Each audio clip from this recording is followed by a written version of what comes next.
Right, time to write that novel. Okay, let's see. I've got my unicorn magic pad here, and I'm just going to be writing a really good novel about unicorns. Okay, unicorns. There once was a unicorn who lived in a unicorn kingdom, and its name was Gary. What are you doing? I'm writing my novel. About what? Unicorns called Gary, of course. Why are you writing that? I'm glad you asked, Sarah. You see, why does anyone write anything? I believe that it was Plato who said, I am who I say I am, and also I like green eggs and ham. And also, you know what? This story needs explosions! Okay, I'm going to write that in. Explosions. Gary Welcome used to JRev. laser vision to explode his enemies. Oh, this is going to be just a page turner. Oh. And then he ate all of the donuts. That's a great idea. Okay, for the record, Yes. I just want to say Oh, anything. hold that thought. No, anything to do with I am Sam, green eggs and ham. Yes. That's all copyright to Dr. Zeus. You didn't think of those ideas. Okay. I like blue cheese and hot dogs. There we go. Fixed. It's not really a story, that's just a statement. Oh, And you you're actually right. don't like blue cheese. You say it tastes too strong. It smells like feet. Yeah. Hey, JRev, have you ever written a novel? Well, it doesn't even have to be a novel. Maybe you've written a short story. Have you even written a word? Yeah. Do you know how to write your A name? lot of them know how to do some writing. That is fantastic. Yeah. Hello, today we are going to make a terrarium. So this is all the stuff that you need.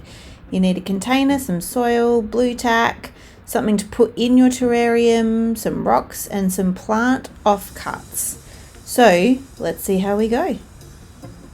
So your container could be anything. You could use, I've just got this old like yogurt container, but maybe you've got like a jar, like a pasta sauce jar, something like that. And the first thing that you need to do is to put some soil in the bottom of it. Now I've just taken this soil literally out of my front garden, and I've mixed it together with a little bit of water just to kind of help it pat down, wet down to the bottom. And then I've got a couple of rocks that I actually got from the local park. And again, I'm just layering some more soil over the top of the rocks. It's just to weigh the container down, especially because mine is plastic. I didn't want to knock it over. So you can see then I'm just adding a little bit more water, a little bit more soil, a little bit more water. Then I've got a few rocks in kind of to make it a bit more decorative. Now, I'm adding in some succulent offcuts. In my front garden, I'm lucky enough to have a few succulent plants, so I just cut off a few little bits and pieces. But you might have some grasses or some other little plants that mum or dad or the grown-ups that you live with might be able to help you to cut and place inside of your terrarium. Now, because I'm building a dinosaur terrarium, I wanted to make it look a little bit prehistoric. I wanted it to look like the dinosaurs had some vegetation to munch on. Look how cool these guys are. I love dinosaurs. Do you love dinosaurs? So the next thing I'm going to do is place these dinosaurs inside my terrarium so it looks like they're living in there. It's a bit like I'm building my own Jurassic Park. This is so cool. I mean, look at this guy. Look at the spikes on his back. Imagine if we could meet dinosaurs in real life. That would have been awesome. Anyway, so you can put your dinosaurs in. You might want to put them straight in the soil. You might have like little fairies. You could make a fairy garden. You might have little dogs. You could make a little dog park. Literally, use your imagination. The world is your oyster. If you don't have little characters, you could always draw things on cardboard and put them inside of your terrarium. I've done that before too.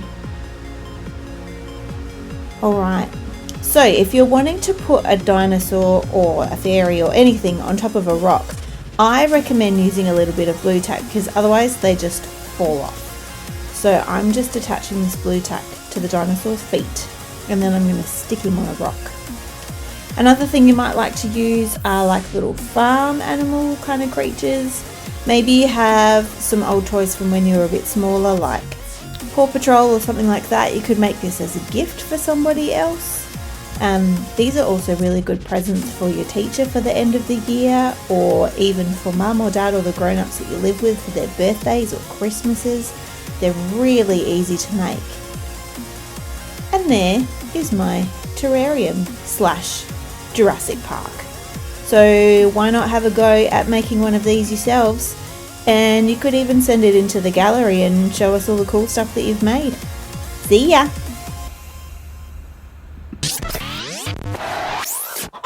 Yeah, and then there's a car chase, and then there's some more explosions. I'm going to need to leave 10 pages. You're not really for... writing the story, you're kind of just writing out your ideas. Are you planning your novel? Is that more what you're doing at the moment? No, this is purely stream of consciousness. I mean, point in case, I wrote exactly what you just said down on the page. So at some point, people are going to be reading you're questioning me about what I'm writing. So it's going to get a little confusing for the reader. So if you cannot interrupt the genius at work, please. No, I actually feel like I might be able to help you because I have previously entered some short story competitions and won certificates. Hang on. You're an award-winning author? Correct. What? Yeah, in grade 2 and grade 3, my short stories won prizes and certificates from the Salisbury Council, and I got my award presented to me by the Honourable Frances Bedford like she's the best ever. Wow. I am in the presence of royalty here, JRev. I think I might put my book down, but you know what, Sarah? Yes? I feel like that since you won awards in year 2 and 3, yes, I feel like there's got to be some budding authors in JRev, and surely. You know what? What? We could find that out if they write into the JRev letterbox! Yeah, I really hope that they do. I really, really, really hope that. And I promise, we promise, hand on our heart, that that's not your heart. That's definitely not your heart. We promise not to copyright your material or to steal it for any other purposes. We will honour everything that you send us. I might put it in my book about unicorns. No, don't. It belongs to the author. Okay, alright. So here's the deal, JRev. If you've written something, whatever it is, we would love to show it on the show. So please get a grown-up to help you send it into this address, and hopefully we can have like an excerpt of it. Yeah, that sounds awesome. Yeah.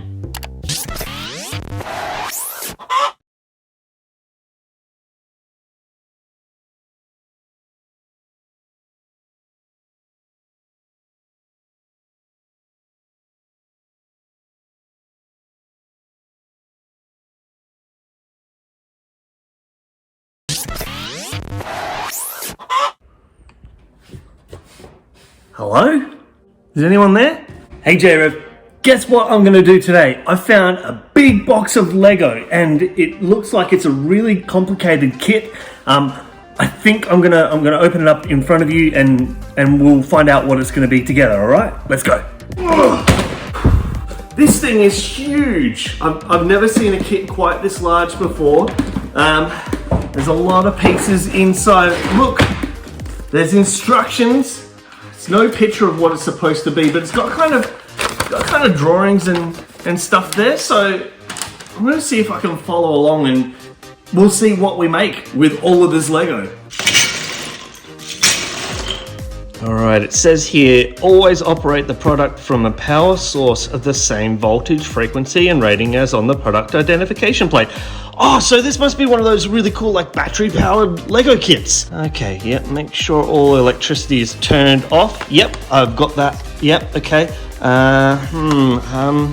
The lowest point of the fan. Okay, so it needs a fan blade. That looks like a blade. And then there's like a round thing or something. Here's a round thing. Oh, it needs like a bracket or something. So put that there. Put that there. Yep, that's good. How to fit remote receiver. Ooh, it's a remote control. Excellent. Okay, so that looks like it's a good start, but it's going to need some buttons there. And I'll put this there. That looks like a button. I'll use that. I think that'll be like the off button. I'll put this here. That's a good idea. So it's got some wiring diagrams here. These are pretty technical. I've never seen Lego instructions quite this technical before, and there's a lot of like warnings and warranty statements and stuff. I'm not sure what they're about, but I feel like if I just make it up as I go with the wiring, I can't go wrong, right? It's just power after all. Alright, you go there, and then that goes there, and that goes onto there, the helicopter part there. This thing definitely needs to go on here. If I know anything about power Lego, it's that you need to have doors on things. The instructions are a bit vague, so I'm just going to sprinkle Lego and hope for the best. All of this is a little bit complex for me. I'm not 100% sure what I'm doing here. All right, see that? That looks exactly like that, don't you reckon? I reckon we're ready to switch this thing on and see how it goes. All right, time to test it. Oh, no way! Look at that! Guys, I accidentally made a ceiling fan. How crazy is that? Oh, that's brilliant. Wonder if it has another speed. Look!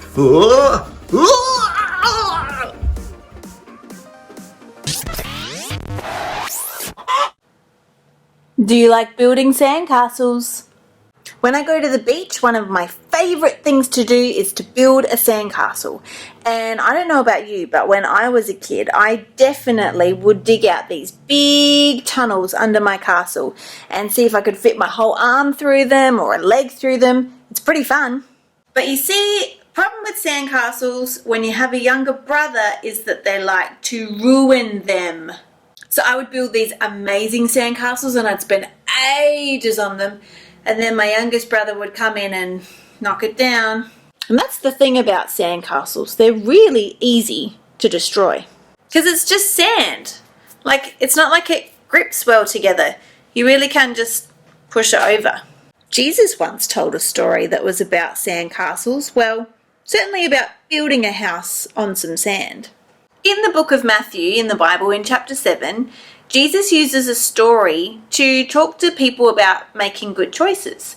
And so he was talking about how there was once a man who decided he was going to build a house. So he built his house on rock, on something really solid and sturdy, so that when the storm came, the house would still stand up firm because it had good foundations on something that wasn't going to fall over. In the second part of the story, Jesus talks about another man who built his house on some sand.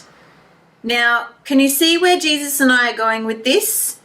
Well, the man who built his house on the sand, as soon as the water came or the storm came, the house kind of got ruined. Jesus was explaining that our lives are really similar. If we decide to build the way that we do life on great choices, and we can look to Jesus for the example of that, then they're going to be pretty firm and sturdy so that even when storms come or when circumstances or tricky things happen, we're going to be safe and secure. But the problem is, if we build our life on making not great choices, and if we don't look to the example of Jesus, well, our choices are probably going to ruin us. In the last couple of weeks, we've been talking a lot about the Bible. And this was part of what Jesus was talking about in his stories. See, the Bible is God's word, and it's full of wisdom for us. It gives us lots of guidance on how to make great choices that help us and other people's lives be better. Helps us learn what God's love is like, so that we can be like God's love to everybody else. Reading the Bible and listening to the Bible and talking to other people who know stuff about the Bible can actually be a little bit like building your life on a rock. No matter what storms or challenges come your way, I promise you that God's got some great stuff in the Bible that he wants to use to talk to you, so that when you face those tricky times, you kind of know where you stand and you don't kind of flop about making not great choices. When we read the Bible or when we listen to the Bible, we learn about what God has to say about us. We learn what's true about us and what's not true about us. So things like if someone ever said to you, "Oh, you're just a mistake," you can be like, no, I'm not. Because in the Bible, God tells me that I'm fearfully and wonderfully made. That's from Psalm 139:14. See, the Bible matters because it's one of God's ways that He likes to talk to us. But it's not something that we have to do by ourselves. The Bible is best read together as a community. God speaks to everyone through His Word, and it's fascinating when we talk to each other about the different things that we think and feel God's saying to us as we read or listen to His Word. The Bible helps us to remind each other of the truths that God says about us when maybe we're feeling a bit stuck in our own thinking, or maybe we're dealing with some people who don't treat us very well. The Bible can be a really helpful way of hearing what God says about us and testing whether the messages that we get from other people are true or not. And that helps us, like the man in the story who built his house upon a rock, that we can build our lives on what God says is true about us. So if you don't remember anything else from today, I want you to remember this. God's Word, the Bible, is important because it helps us build our life on something that's firm and secure. So let's pray and ask for God's help to do that. Dear God, we thank you for your Word, the Bible, and how it's full of wisdom and tells us what you think about us. When we get faulty messages from the world, help us to test them against what you say about us in your Word. Amen.